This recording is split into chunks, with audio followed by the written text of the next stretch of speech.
Hello everyone, it's me Inday. This video nag-almusal na naman ang inyong lingkod. Alas 8 ng umaga nang magising ako at naghahanap talaga ako ng makain. After ko mag-CR, dali-dali na ako pumunta ng kusina at naghahanap ng aking malalamon. Ano nga yun, nakita ko doon isang sliced bread at pinalamanan ko nga iyan ng mayonnaise. Tubig na nga lang pala ang partner ko dyan kasi umiiwas na ako sa kape. Totoo lang, namimiss ko talaga humigop ng kape pero wala akong magawa. Kailangan ko siyang iwasan. Para naman yan sa aking kalusugan kaya okay lang magtubig na muna ang inyong lingkod. Di ko nga alam kung anong pwesto ng aking pagkakaupo dyan kasi sa sobrang lamig ba naman dito. Basta sinikap ko maging satisfied yung aking pag-uupo dyan. Lang sa sobrang lamig gusto mo pa talagang matulog pero kailangan mo nang bumangon. Dahil wala tayo sa sarili nating pamamahay, kailangan din natin magtrabaho. Kaya ito ang ginagawa ko bago ako magtrabaho, kailangan muna may laman ang aking tiyan. Nahanda ko na ang sarili ko baka kasi sunod-sunod yung utos sa akin kaya naman kumain na muna ako para hindi na ako magutom. Tatawa talaga ako sa itsura ko dyan kasi parang nakatulala pa talaga ako yung iniisip ko, yung higaan ko pa, gusto ko pa talagang matulog. Yun bang ang laki-laki ng aking mata?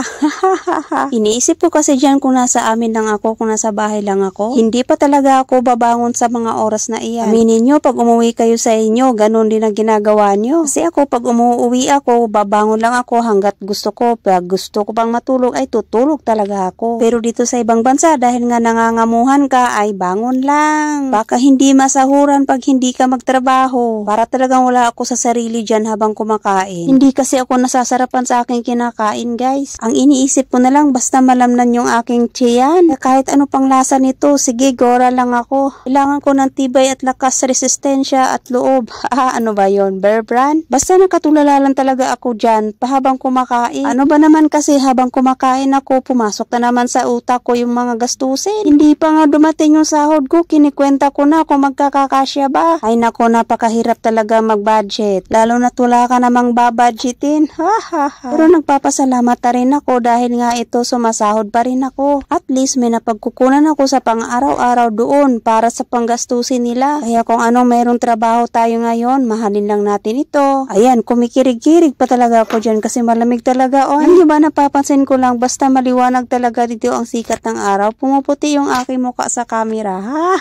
Buti na lang itong aking camera ay marunong din makisama. Kung hindi, mababash na naman tayo ng mga marites sa buhay. By the way, nagkakalma na ngayon ang aking mga bashers. Pero sa totoo lang, na-miss ko din yung araw-araw nila akong i-bash kasi nga meron ako magawang content. Pero sa mga bashers ko dyan, wag na kayong magtago. Bumalik na kayo, umuwi na kayo, hindi na ako galit. Parang nasobrahan sa mayonnaise yung aking sliced bread, napapaasim ako. Iba kasi ang lasa nila dito sa mayonnaise, guys. Totoo yun. Pero namang masarap na mayonnaise, pero masarap din yung price. Ay! Kaya tiis-tiis lang tayo dito sa mga chip. Iniisip ko pa rin, gusto ko talagang humigo, pero wag. Masisira ang buhay ko. Oy, bago nga pala matapos yung ating video, shoutout nga pala sa ating mga solid fan dyan. Yung lagi inaabangan yung ating upload. Wish ko sa inyo na sana dumami pa kayo. Para naman lalo akong ganahan sa aking paggagawa ng content. Oy, kahit walang kaganda-ganda are. Kahit kaunti pa kayo ngayon, okay lang yan, at least meron. Papasalamat pa rin ako sa inyo ng maraming. Kahit 100 views lang, masaya na talaga ako. O, ayan, tapos na nga pala tayo dyan mag-almusal. Kaya ito, iinom-inom na tayo na tubig. Maraming salamat sa inyo panonood. Please comment, like, and follow. Thank you everyone. See you again sa ating susunod na mga video. Bye-bye and God bless po. Keep safe po ang lahat. Bye!